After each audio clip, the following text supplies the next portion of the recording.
Everybody, welcome. Thanks for joining us. I'm Angela DeJulius. I'm past president of the Ohio Public Health Association, and we're really excited to be doing another one of our book clubs today and to have you with us in your lunch hour.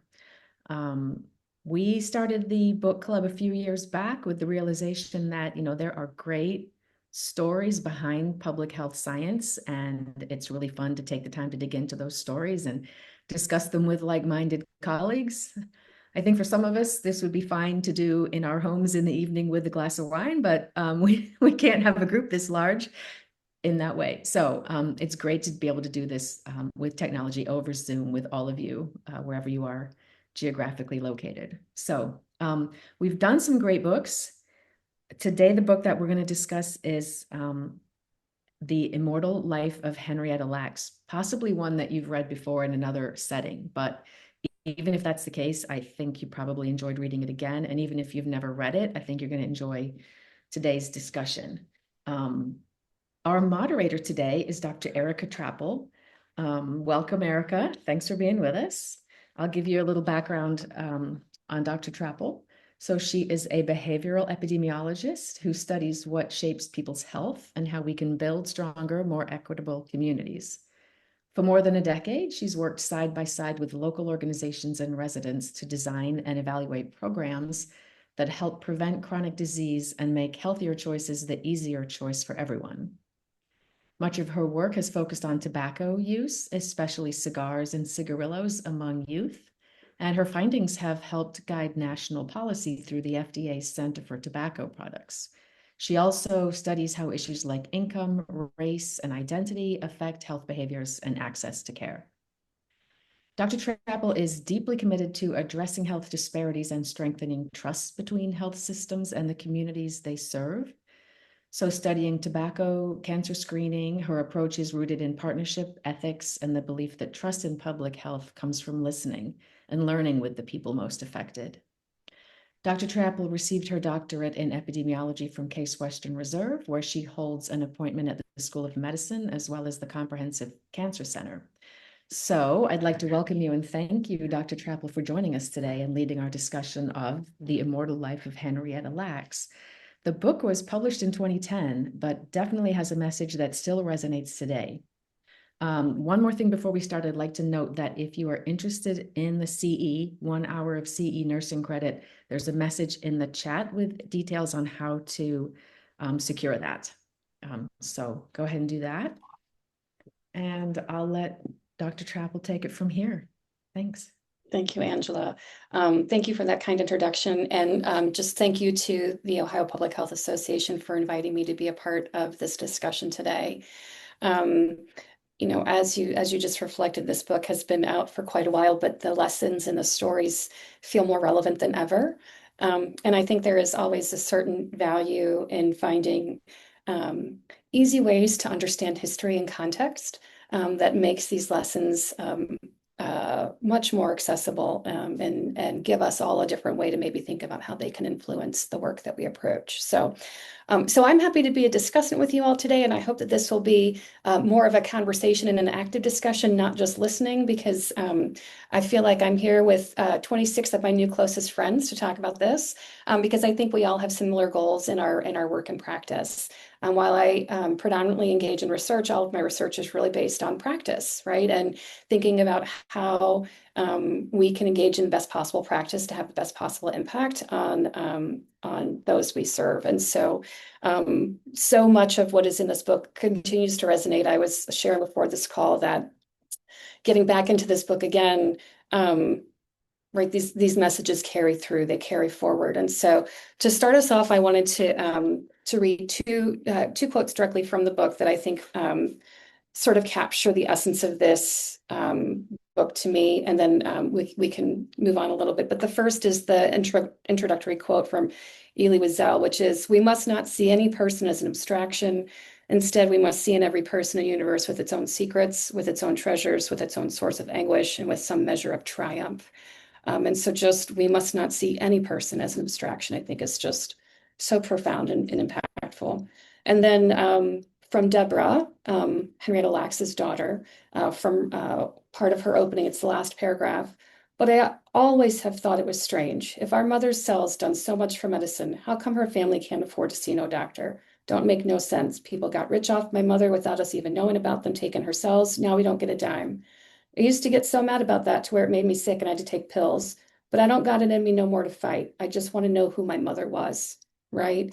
This humanization is just through here, and the contrast, right, of the dehumanization that can often happen in clinical care, in practice and in research are just really powerful themes that continue to resonate for me in this book.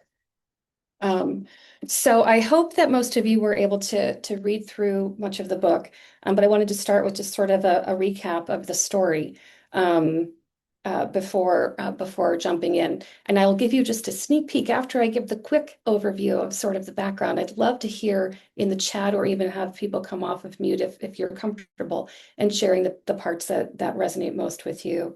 But the story really builds on the history of this cell line, right? This immortal cell line that dates back to Henrietta Lacks, right? In the late 40s, right? She presented with cervical cancer, and in the 1950s. These cell samples were taken from her cervix as part of her diagnostic treatment at Johns Hopkins. I am greatly oversimplifying all the complexities that are layered into everything I'm saying right here. How African Americans received care in the 40s and 50s, what processes of consent looked like, um, uh, access to care, and how care was communicated, right? All layered in here. So we have this deep context. But what comes forward is that there's a lot of the story about these cells and how impactful they've been in science and health and in medicine, and not a lot of sort of the story behind the person from whom they came, right? Where did they generate? HeLa as a cell becomes this dehumanized thing, and it certainly Henrietta Lacks was a real whole person. And so the story is written by Rebecca Skloot, who tells a wonder, right, gives her full experience and how she even approached the family, how she came to learn about this, and her own realization, right, at the age of 16 in a community college biology class. Why, if these cells are so important, why is there not more to know about the person from whom they came? That started down her down this whole process of discovery. And then seeing how time and again this family was re-victimized, right? Sort of disrespected, disregarded as having relevance in the decisions that were made around the development, the use, and the processes related to these cells. And tells that and sort of gives us a way to sort of understand a lot of complex issues that come up in medical care, and likely even public health practice, and certainly in research, and how cases like this, which are deep and historic, rooted in a lot of history, shape and should continue to shape the work that we do now. Um, so broad strokes, but certainly lots of deep context. And so I would welcome anyone who wants to put either into the chat or sort of come off of mute. I think we can do that. Who might like to share things that resonated most just with the general background of the story.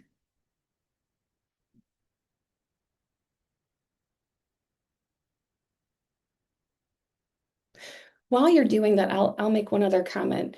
One of the things that I think is also really interesting about this book is the lenses through which we come to read it, and our own perspectives that we bring as we read the story, and the lens that we apply as we sort of think about what's delivered.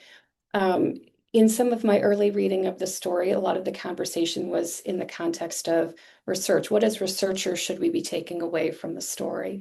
But there's also a lens of right, maybe how you grew up, how you think of your family members, right? That personal side, those other aspects of connecting with this book that allows us to recognize our own intersectionality, right? Our own perspectives that we bring as we engage with some of this content. Amy, I see you off mute, so I hope that means you're being a brave engager. I am. I guess some of it also, I didn't read a whole lot of it. Unfortunately, I kind of like got it going. But the one thing from what you're saying is that research, and as a female and especially gynecology wise, is understanding how much was taken out, how much that you didn't know what in. We see it still in practices. Ohio has been known for some very nationwide not good practices on experimentation of women in that field without permission, without knowledge, and just it came out due to someone saying something different of this. Not even they even knew what happened. They went to someone else and said, "Hey, whoa." And it amazes me that we still see it in this day and age, Mhm. that what we are still viewed, not even women of color, but women and women of color bumps it up even one more to me, is that we're still one medically unknown. Almost all stuff is even our own specialty is very under researched, and how they still view us as more research things without really having an opinion or anatomy in our own bodies or what is done with the stuff that comes out of it. Mhm. So I understand frustration because I've lived through that not quite at that level, to be honest, but that just that frustrational issue. And it really upsets me that it still continues to this day Mhm. with Mhm. it. So we can see things repeat and repeat and repeat. Absolutely. Thank you for sharing that. Yeah. Hi there. Sorry, I'm connected through my phone, so I don't have camera abilities, but I got through about half of the book and I absolutely agree with Amy. I'm young and I was astonished that this is what practices were. Um, and another piece to me that kind of hit home, we just recently lost my grandfather who was born in 1931. So I feel like while it feels so long ago, it wasn't that long ago. I mean, my grandfather grew up during this period of time too, and that kind of really hit out of the ballpark to me. I was like, wow, well, it feels so long ago. I've had family who lived through that time as well. Mhm. Such an important point. Thanks so much for sharing that perspective, Stephanie. I think that resonates very much for a lot of people when they read this, realizing that this wasn't really that long ago. What I really enjoy about this book is how Rebecca Skloot, the author, has really contextualized sort of what were the norms, right? What was happening at each time, and you realize that that history was really not so far. We think, oh, these are things that happened, this would never happen today, but it's really not that distant of a history. And so it's something that I think the author does so well in making it accessible to understand, um, just as you said, Stephanie, that it's not that far back. And AB, I want to pick up a thread that you mentioned, which is that a little bit implicit in what you mentioned is that in that day, and even still to some extent right today, is that there's sort of this assumption of the clinician as the expert that shouldn't be questioned, right? And that will give you the information that you need when they think that you need it. Um, and that wasn't challenged. And that hasn't necessarily changed sort of um, we recognize as a problem. I'm just going to say problem, right? As an ongoing challenge to how people can engage in their care. And these are, I'm particularly, I think, bringing it into some modern day, more recent, right? This, what is expertise? What is research? And sort of what's the delicate balance? To me, I think of um, how we democratize information, right? That people should have, like that should be available to folks, but make it accessible. And overwhelmingly, I feel like at the end of everything, it's all about communication, and how we all are engaged in that communication. Adam, you came off, and I'm wondering if that means you have something to add into our conversation. Not particularly at this moment. I just was turning on my camera. I'm sorry. Well, lovely to see you. Yeah. Others have anything else to add at this point? Initial reactions to sort of the history? Right. Hi, Erica, I was hi just everybody. wondering, I'm I'm sorry, sorry. go ahead, Jennifer. Oh, thank you. Hi everybody. Good afternoon. I actually was reading this book and my parents saw that I was reading it. My parents are in their later 70s and they did not know the full like story. And I'm explaining to them like, oh yeah, like Henrietta Lacks, and they're like, well, who is that? And it is, kind of going back to what was just shared about kind of this isn't that long ago, whereas some of our current family members and immediate family members have lived through these times of leading to kind of increased distrust that is very valid, Hmm. but not understanding or not knowing the full story. Whereas let's say for the Tuskegee syphilis study, that's much more well known, but we have equal parts of detriment and impact within, communities, intergenerational impact that still affects, some of the behaviors that we have today and potentially unwillingness of, being able to go seek out care that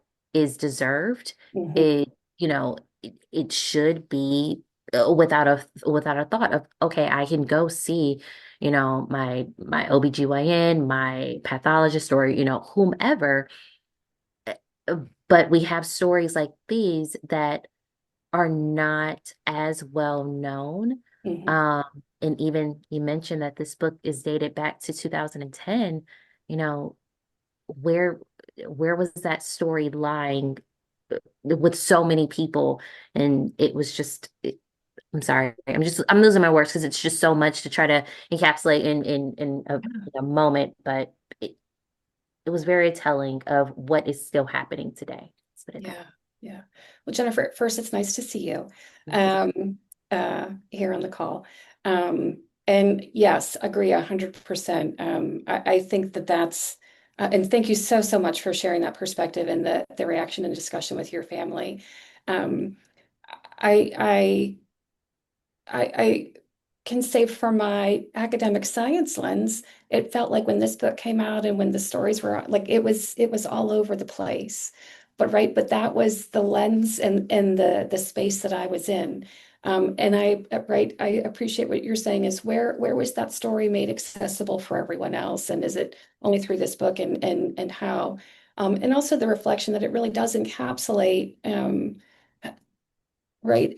Shared experiences. I think what probably strikes me just in maybe the same way is that this is one story, and perhaps it's sensational for the cell line itself, but I don't know that it's necessarily unique for all the other aspects of the interactions that Henrietta Lacks had and the subsequent experiences of her family and how those are shared in this book and how we understand it.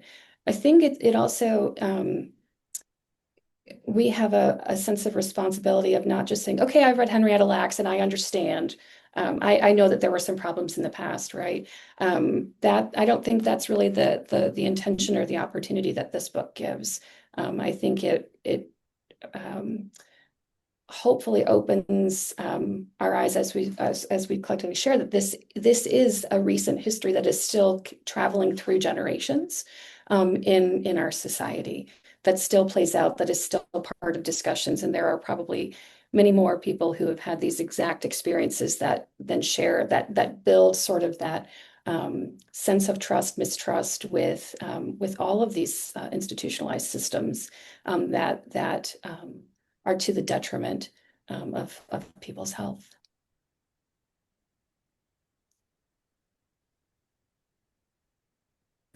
Well, it feels like a good segue to sort of one of our next topical areas, which is sort of the ethical reflection. And so there's certainly in the research space tying this back to sort of understanding the ethics, right? If we take it into that sort of space and understanding what consent is and why we do it. And I think this is another one of those things where when we look at the history of informed consent, it also has a relatively young history, right? Of what that means and really became more formalized, as I'm sure many of you know, after World War II, with the Nuremberg trials and the development of the Belmont Report and all of those things that sort of guide ethical principles of research, but also of clinical practice. And sort of recognizing, right, in research are three key ethical principles of respect for persons, beneficence, and justice. I think it's very easy to see how those principles were not reflected in sort of the processes that led to the sample collection and subsequent. What's interesting is that at least the Code of Federal Regulations wasn't formalized, right, until 1991. 1991. That's I won't ask anyone else, but I can tell you that was after I was born, right? So that's been in probably several people's lifetime on this call that we had an official code of federal regulations, right? Federal guidelines on what that means for research ethics and how to do informed consent and how, what our expectations are and how we are good citizens, how we respect autonomy, that people can choose, right? That we give choice and that we respect that we protect the vulnerable and we understand what that means to be vulnerable. It's the book points out, right, that at the time the cells were taken, that was pretty common. And I do believe that even now I have hospital colleagues that can use tissue samples. They don't know who it came from, but it is in pathology, and you can go and use those samples without getting any additional permission for subsequent research. I believe there is consent for those to be banked. But there are still these things where things can be used. And in this particular situation, it feels egregious because as court cases later determined, there was, let me find the right word, unjust enrichment to, hold on. I'm trying to remember who owns the cells now.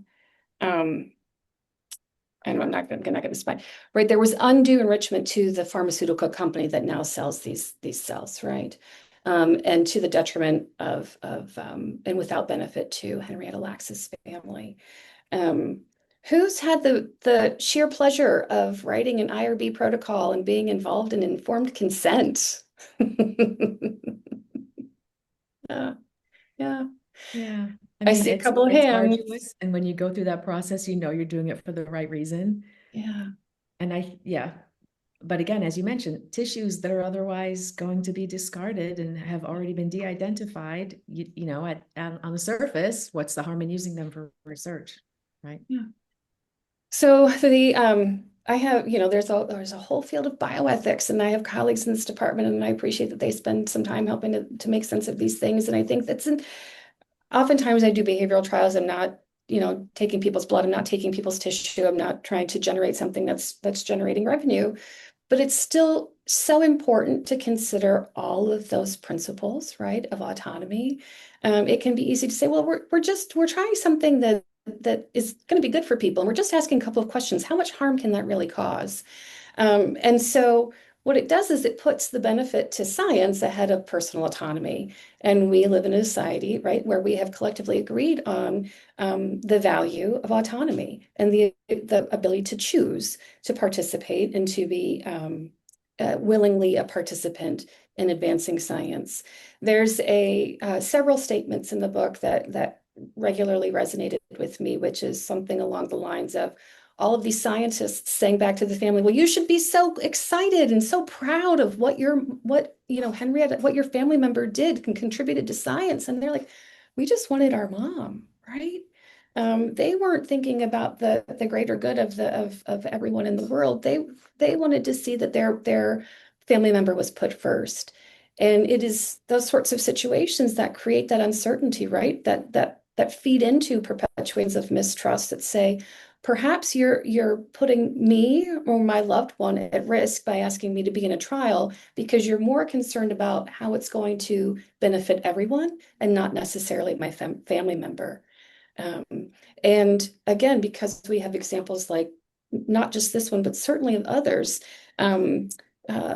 Cheryl shared a recent article in the New England Journal reflecting on this book, where a young woman shares going into oncology diagnostic visit with her mother, where the physician, instead of explaining the diagnosis and the situation, says, "Well, we have a trial for you. Would you like to jump onto trial?" And thinks immediately about the science, right? Puts the science first instead of the person. And it's more of that dehumanization that I brought up in the beginning, right? When we're not thinking about people as people, whole people who have lots of complexity in their lives, not just a diagnosis or an outcome, where we can quickly, sometimes in research, some people can move beyond that respect for persons, right? And think about the benefits beyond what's really a benefit to that person, especially if it's creating risk. I wonder if anyone else had reactions or thoughts about sort of the ethics, the processes that were reflected in this story. Oh, go ahead, Cheryl. Yeah, I was just wondering what, you deal a lot with medical students, and to what extent is there really very specific training for medical students in this Yeah, area today? yeah, that's a great question. So part of the I'm going to give maybe a unrelated answer, and then I'll try to circle back. But certainly, anyone, per the outlined in the Code of Federal Regulations, anyone who is engaged in what we call human subjects research, so research on people, about people, has to be trained in responsible conduct of research in human subjects, right? So that's, some of you may have heard of CITI training, right? So it walks through some pretty standardized modules. You have to get the answers right, where it covers things like respect for persons, beneficence, justice, sort of some of the modern day history. And then you're expected to sort of maintain that. So for our medical students who are engaged in human subjects research, they would get that training. Where I think there's more training, in my understanding, for medical students comes more in the practice of medicine and a recognition of needing to change communication skills and diagnostic engagement. And what I mean by that is sort of recognizing the potential for implicit bias, how you may bring your unintended biases into how you engage with the patient or how you have a conversation with the patient, how you may make assumptions based on your physical observations of that person as opposed to having a conversation with them. And so on the medical school side, I'm seeing it more in that space. In my teaching of other courses, like in our own MPH program here at Case and being exposed to other students, ethics is very much baked into the work that we discuss, right? It's very challenging to talk about the generation of our evidence base of literature without talking about the ethical implications of how that work is done. Does that help, Cheryl? Yeah. And so that, oh, go ahead, Angela. Oh, I was just going to add on to that because, so I practice medicine. So we talk about the process of informed consent and we assume that it's understood what we mean by that. But one of the things that struck me about this book is the absolutely, low health literacy level and low understanding of science that so many patients had at the time and continue to have.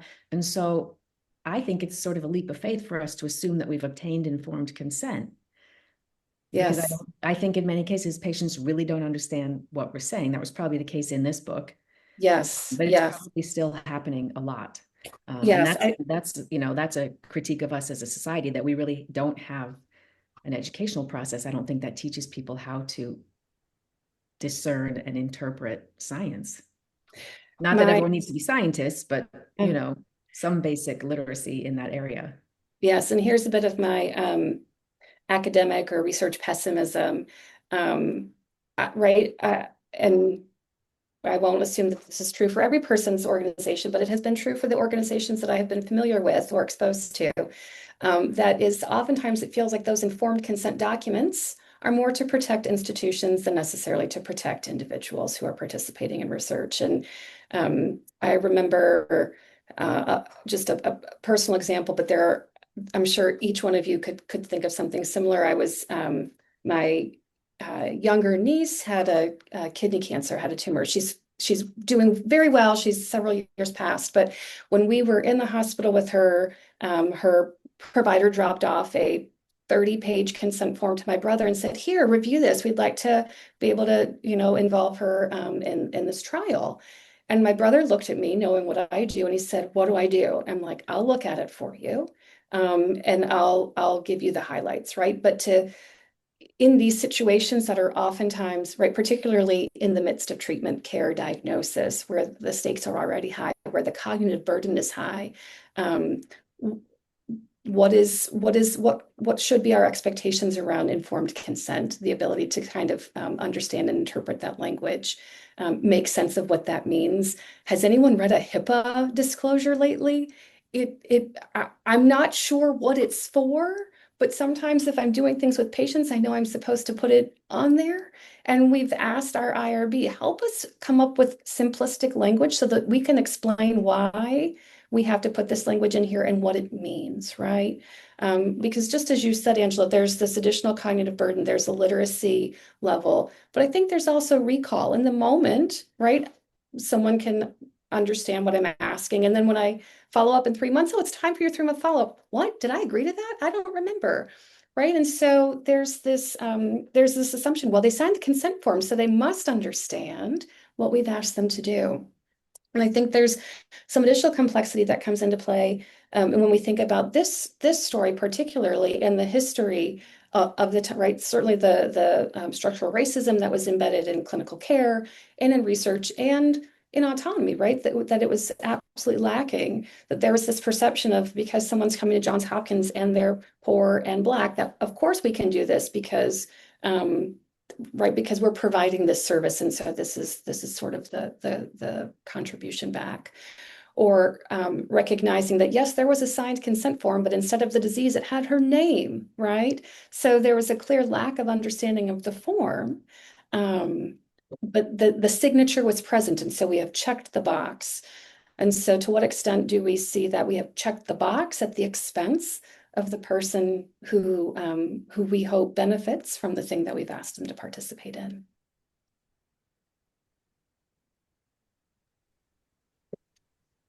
I would also like to say on that is when you are getting procedures done or things like that, is normally you're signing so many things and they don't give you time. I mean, in today's age, if you've never had surgery, hopefully you have not, you're signing paperwork 15 minutes before you're going into surgery. And a lot of that is consent. Mm-hmm. So you already have been medicated. You're already talking to 4 different people. And as you said, you're not going to remember. You're not going to do this stuff. You're just hoping the person who's helping you is doing for you is the best possible. Mm-hmm. And I was going back then, family members had surgery, a bunch of stuff back then, and you didn't even get, there was no such thing as a consent. They asked you, did you want it done? And you said yes. And I think we forget, I talked to my grandmother, my people from back that time frame. Doctors were gods, literally, were perceived as that you never questioned them. You never, no one questioned them. What they said was word, and the more prestigious you moved up in that ranking and hospitalization and stuff or institution, the more absolute that became with it. And I don't, we question, we're kind of taught to question now. We can research our own stuff as much as possible. Please don't go on Wikipedia or WebMD. But so we can go in and say, hey, these institute did this, but then you didn't. There was no way of knowing. They were quote unquote the experts, and you truly had to trust.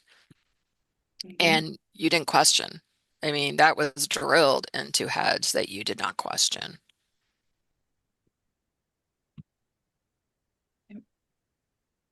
Thanks for sharing that, Amy. I think that's certainly right, that experience of your that you've just shared is certainly reflected in the book as well. Jennifer, I just wanted to thank you for putting in the link to the implicit association test. Right, this is one way that I think I love hearing that you give it to your students, because I think people like to believe, oh, I don't have biases.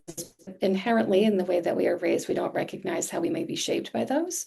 And it certainly doesn't eliminate them, but helps us to be more aware of them, right? So that we can bring that awareness into our practice and our engagement and communication style. I want to pick up another thread on what you just said, Amy, which is how now that there is a bit more of an opportunity, right, with more information being democratized through the internet, right, and just the wealth of information that's out there, some good, some bad, it does create more of an opportunity to be able to engage, be perhaps more actively engaged for those who have the information, having those conversations. And I think that that's one of the that's a positive, and it creates an opportunity, really, I think, for providers in any situation who are being asked about why something is happening. So whether that's clinical practice or some sort of public health practice, to provide some rationale, right? And it goes back to sort of transparency and communication as key foundational components of building trust, right? Of being a trustworthy individual, and bringing that forward. We talked a little bit about this at the beginning, and I think before we got on the call, but this story still resonates and still has relevance to what's happening, right, to things that are happening in current day. And I wondered if anyone else here on the call made some connections to more current medical, clinical, public health, or research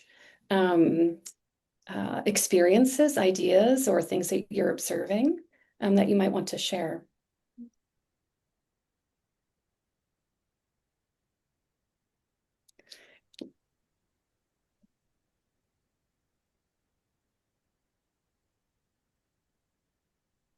Okay, it's not directly relevant to the HeLa cell story, but I have to say it. It's casually mentioned and glossed over at least a couple times in the book that both of Henrietta's parents had syphilis, and they probably could attribute some of the health complications that the Henrietta's children had, such as their hearing loss, to that. Mm-hmm. And I really hope it got addressed. Mm-hmm. Mm-hmm. Because it hasn't gone away, it's still with us. Yeah. Yeah.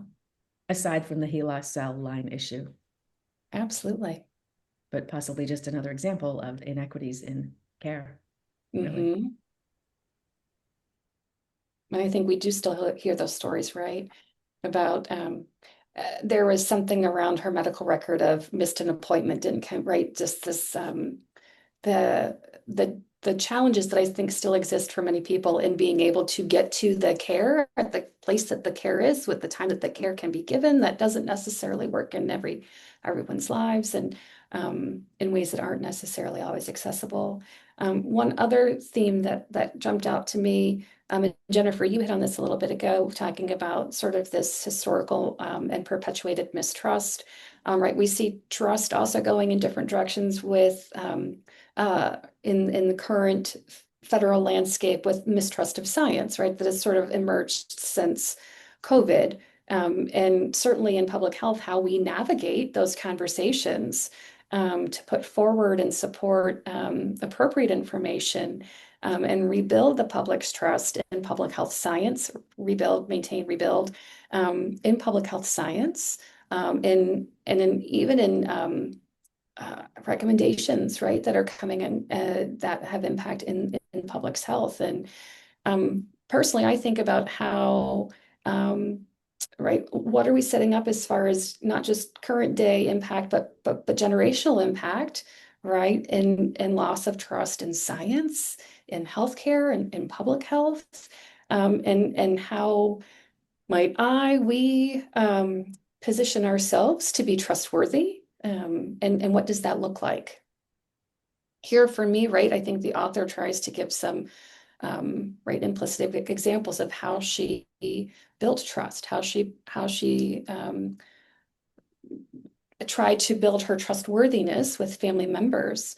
And that's a one-on-one relationship, but as individuals who are practicing in public health, who are part of public health infrastructure, who are engaged in public health related research. What implications does that have for us, and how are we adjusting our practices now, or how we're approaching partnerships, relationships, communication, to maximize our positive impact on public health and minimize any detriment.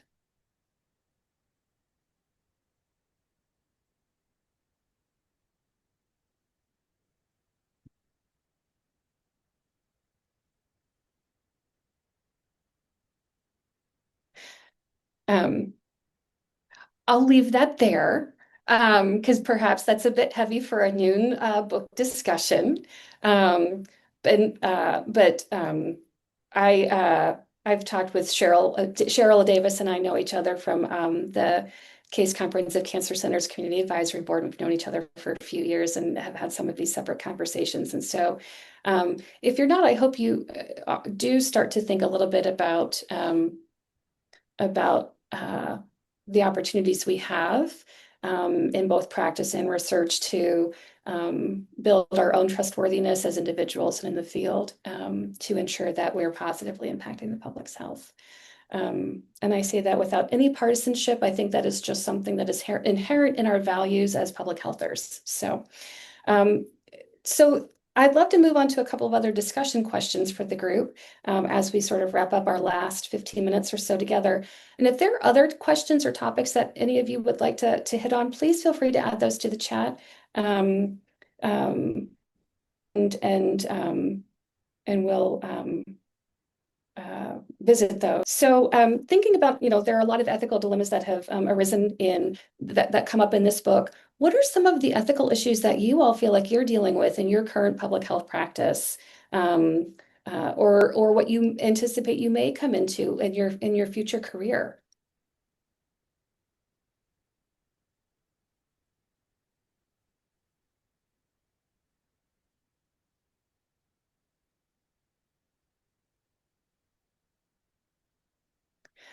Angela?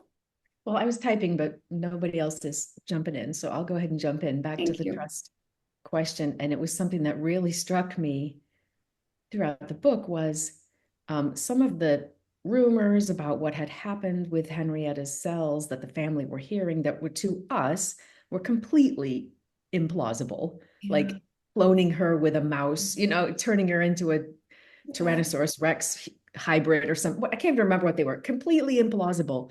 But for the family and the community, probably, I think the baseline lack of trust in the healthcare system and science was such that those stories were completely plausible, absolutely believable. But that was only possible because their baseline, the underlying trust, was simply not there.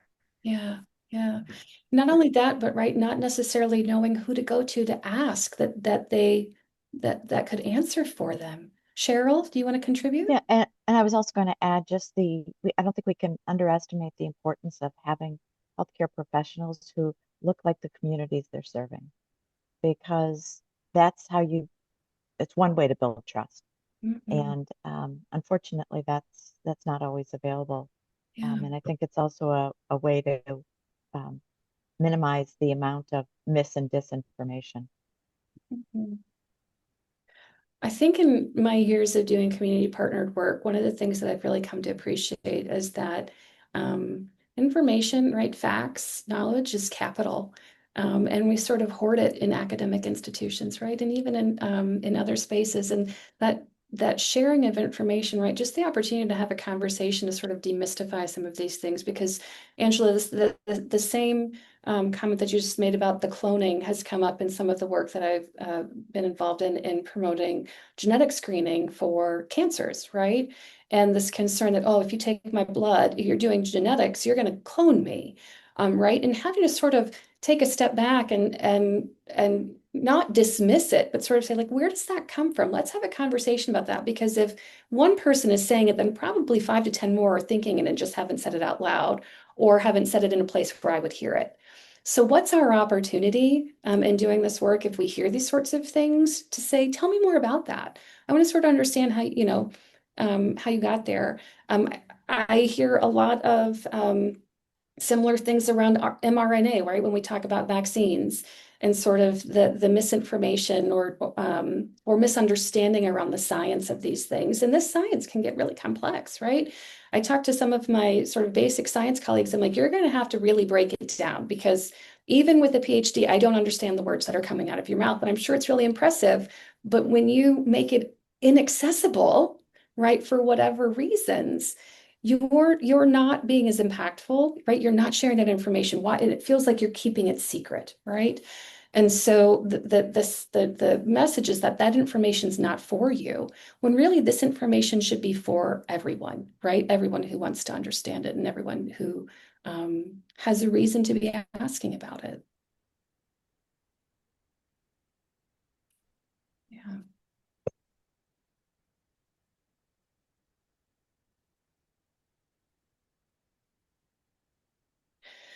Well, trust is certainly a huge theme. And I would love to just hear from others about successful strategies that you've employed to either build relationship trust or organizational trust, and to become more trustworthy in your practice.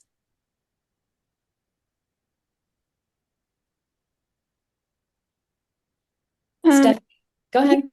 as a public health nurse, I feel like one of my roles in the home visiting realm is to really, and I work with pediatrics, so I feel like the biggest impact that I have is encouraging parents to advocate for their own kids. There, I mean, I think we discussed a bit earlier how there's a lack of knowledge. Um, when you're not in the healthcare system, sometimes procedures or healthcare is explained to you in a fashion that's rather a foreign language to some of these people. And as you said, like we have to break it down. So while I am doing education with families, I try to put forth effort to ensure, like, while there's a discussion, I also try to provide something for them to read, knowing that people all learn in a different method. Try to connect them with videos or whatever it may be, but always encouraging them to ask questions. And I think that's just, I don't know, with listening, I did audiobook. Um, but just with listening to it and just hearing how the family and even Henrietta didn't really have an understanding, I think that's one of my roles, and it kind of hit it out of the ballpark for me that what I'm doing is valuable, and trying to ensure parents understand the services that they're receiving. Thanks for sharing that, Stephanie.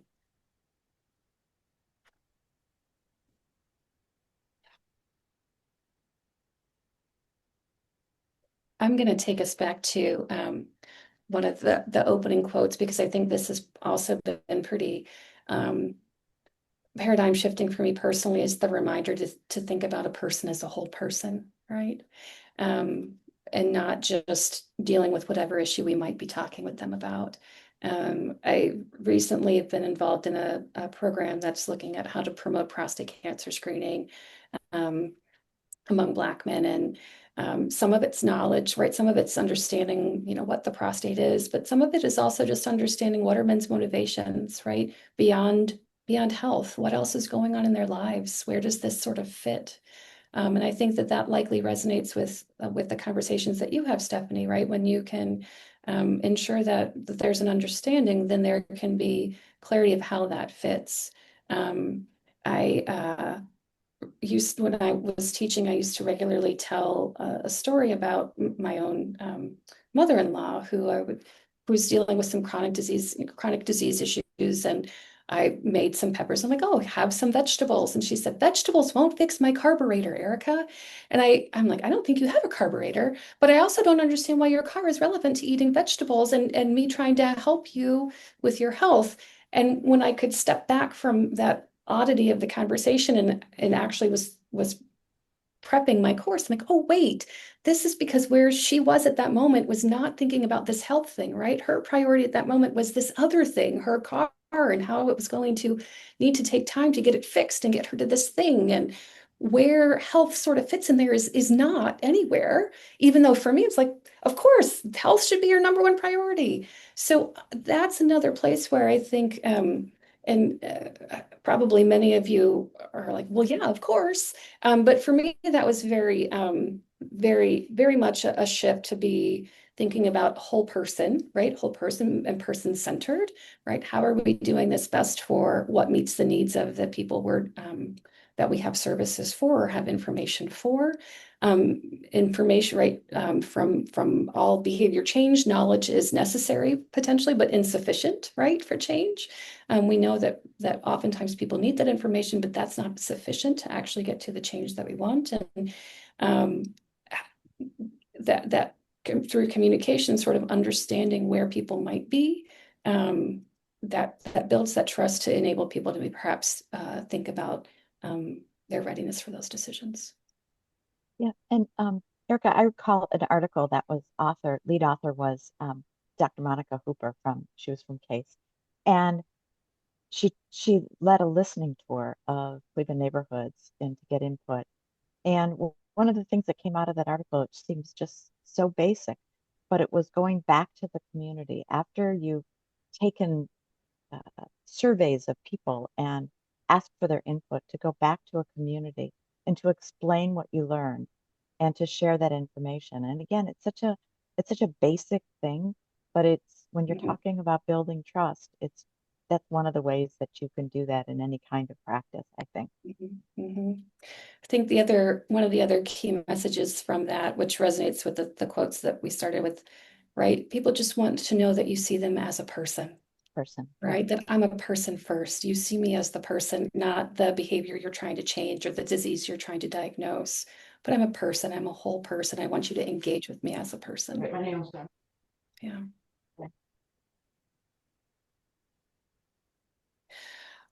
Well, we are at our last few minutes, and I would love to invite anyone to come off of mute to share any closing comments, thoughts, or reactions from the book, our conversation today.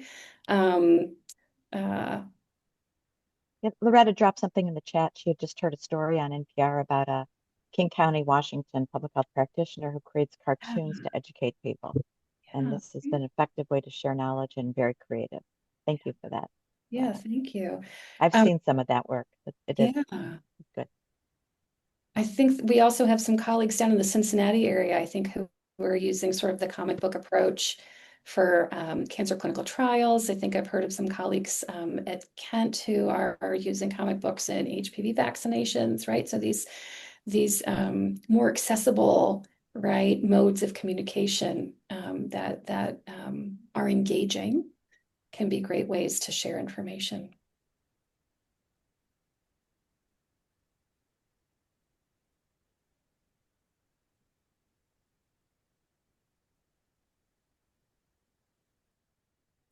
Yes, yes. And as we close out today, we did drop the link in again for if you want to get the 1 hour of CE nursing credit, please remember to click on that link. If you somehow don't get it, you can always reach back out to us and we'll send it to you again. Yeah.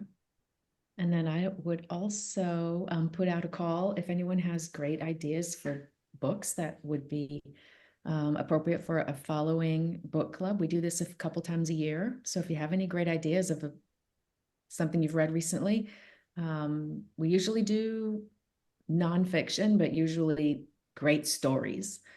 So if anything comes to mind, please drop it in the chat or reach out to us and let us know. We're always open to suggestions. Well, I want to thank you all again for inviting me to be part of the discussion of this book today. I think it is an incredibly fantastic opportunity that the Ohio Public Health Association has created for its members to have a space to come and gather and have these kinds of discussions. And I hope you all found value in it today. And I'm going to make sure to renew my membership so that I can join some of your future book club calls. What a great idea. Right? No, I really do. I want to thank Dr. Travel for being willing to be with us today and share her perspective and expertise on this. I think it's a really important book and important story. And as you said, only a couple generations ago. That's still with us. Oh, Sarah Watterson, thank you for the claps. And also thank you for your comment, because I think listening is something that we could all do a lot better. And as part of that, right, recognizing people. So thanks for that comment. And Angela and Cheryl, thank you again for the invitation. Our pleasure. Anybody have any last final questions they'd love to ask our wonderful moderator today?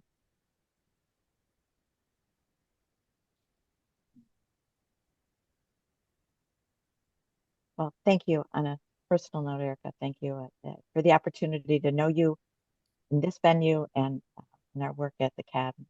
Appreciate it very much. Absolutely. It's an honor. Thank you everyone for being here. Bye, everybody. Thanks for Take joining care. us Bye-bye. today.